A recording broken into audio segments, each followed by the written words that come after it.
Questão 22, Exame de Eficiência 2018.1 da Consulplan. No mês de fevereiro de 2018, foi iniciada a produção de 5.000 unidades de um determinado produto, na empresa Bem-aventurança S.A. Ao final do mês, 4.000 unidades estavam totalmente concluídas e restaram 1.000 unidades em processo. O percentual de conclusão dessas unidades em processo é de 50%. O custo total de produção do período foi de 900 mil. O custo de produção dos produtos acabados e o custo de produção dos produtos em processo são, respectivamente. E aí tem as opções, né, pessoal? Isso é uma questão de custos, tá? É uma questão que não é...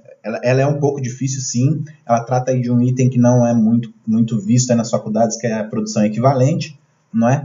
Mas, assim, eu vou iniciar essa questão aqui fazendo o que a maioria das pessoas fez, que foi calculando, fazendo a relação percentual aqui das 4.000 unidades em relação a 5.000 unidades, depois fazendo a divisão dos 900 mil. E aí fica errado, pessoal, porque você não está fazendo aí o cálculo do custo correto para esse período aí, né? Se assim podemos dizer.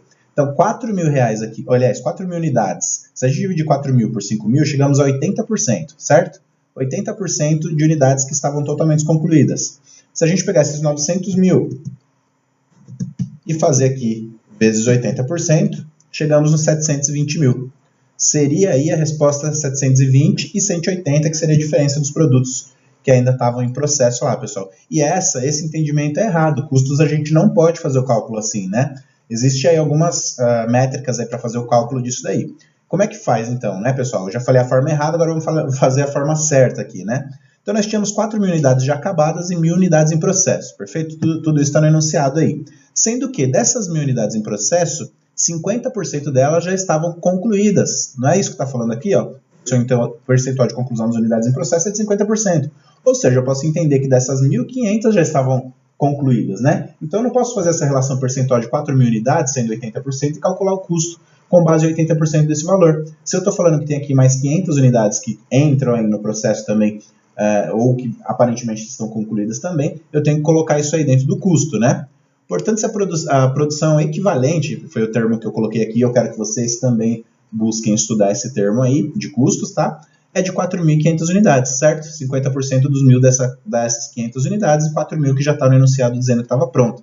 Portanto, pessoal, como é que eu tenho que fazer o cálculo, então, né? É os 900 mil dividido por 4.500, que é a produção equivalente, chegando a um custo de R$200 por unidade. Se eu fizer daquela outra forma, pessoal, 900 mil dividido por 4.000, eu chego a R$180 por unidade, e aí fica errado, tá certo? Então, o custo correto aqui é de R$200 por unidade, tá certo? E sendo o custo de produção acabada dos 4.000 unidades vezes 200, então, que é o nosso custo unitário, eu chego a 800 mil. Alternativa A aqui, a gente já tem 800 mil e nenhuma outra atrás, certo? E sendo assim, o custo de produção em processo, dos produtos em processo, na verdade, né? A gente faz os R$1.000 vezes 50% a um custo de 200 também, chegamos no 100 aqui. Perfeito? É isso, pessoal. Essa é uma questão de custo de produção equivalente de custos, tá certo? É uma questão um pouquinho complexa, sim, mas essa é a forma correta de resolver esse tipo de questão, tá certo? Então, nos vemos nos próximos vídeos.